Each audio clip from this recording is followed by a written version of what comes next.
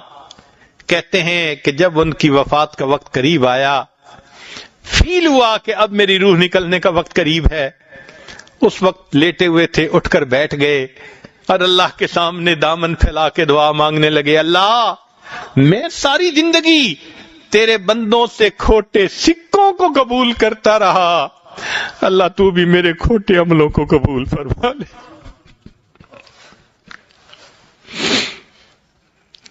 اللہ میں ساری زندگی تیرے بندوں سے کھوٹے سکوں کو قبول کرتا رہا، تو میرے کھوٹے عملوں کو قبول فرما لے۔ ایسے ہمارے اکابر آخرت کی تیاری کرتے تھے۔ اللہ رب العزت ہمیں حساس دل عطا فرمائے تاکہ ہم اپنی زبان سے، اپنے ہاتھ سے، قول سے، فعل سے کسی دوسرے کا دل نہ دکھائیں، اللہ کے بندوں کے لیے وبال جان نہ بنے، راحت جان بن کر زندگی گزاریں۔ وآخر دعوانا ان الحمد للہ رب العالمین۔